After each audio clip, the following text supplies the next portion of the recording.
Hello to all nations, tribes, peoples, and tongues.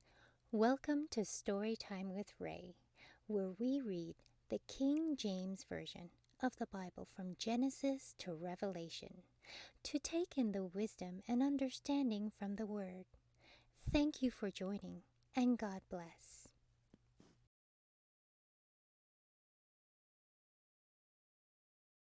2 Chronicles chapter 4. Moreover, he made an altar of brass, 20 cubits the length thereof, and 20 cubits the breadth thereof, and 10 cubits the height thereof.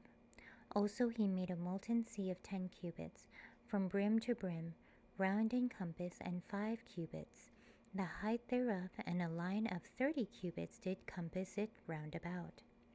And under it was the similitude of oxen, which did compass it round about, 10 in a cubit, compassing the sea round about.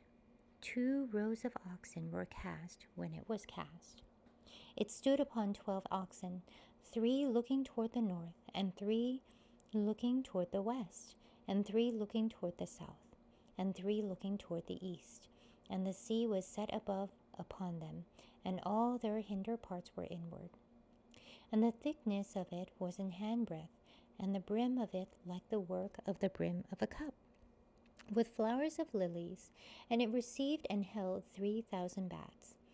He made also 10 lavers, and put 5 on the right hand, and 5 on the left, to wash in them such things as they offered for the burnt offering.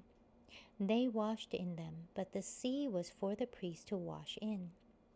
And he made 10 candlesticks of gold according to their form, and set them in the temple, 5 on the right hand, and 5 on the left.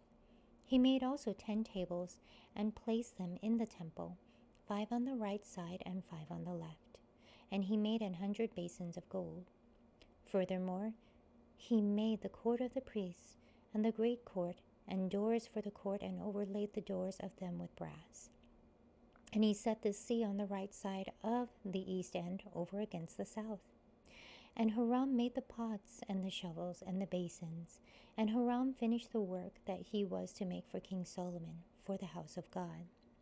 To wit, the two pillars, and the pommels, and the chapiters, which were on the top of the 2 pillars, and the 2 wreaths to cover the 2 pommels of the chapiters, which were on the top of the pillars, and 400 pomegranates on the 2 wreaths, 2 rows of pomegranates on each wreath, to cover the 2 pommels of the chapiters which were upon the pillars.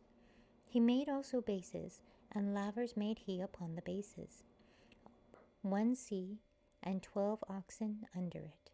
The pots also, and the shovels, and the flesh hooks, and all their instruments did Hiram his father make to King Solomon for the house of the Lord of bright brass. In the plain of Jordan did the king cast them in the clay ground between Succoth and Zeradatha. Thus Solomon made all these vessels in great abundance, for the weight of the brass could not be found out.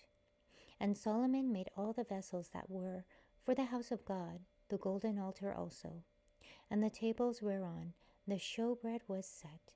Moreover, the candlesticks with their lamps, that they should burn after the manner before the oracle of pure gold. And the flowers and the lamps and the tongs made he of gold, and that perfect gold. And the snuffers, and the basins, and the spoons, and the censers of pure gold. And the entry of the house, the inner doors thereof, for the most holy place, and the doors of the house of the temple, were of gold. Thank you so much for joining and listening to this beautiful chapter. I highly recommend it as a personal read. Please join me on the next chapter as we dive in deeper into the Word. If you do love the Word as much as I do, express so by liking, sharing the Word with your loved ones, and even subscribing. And may the Lord bless you each and every day.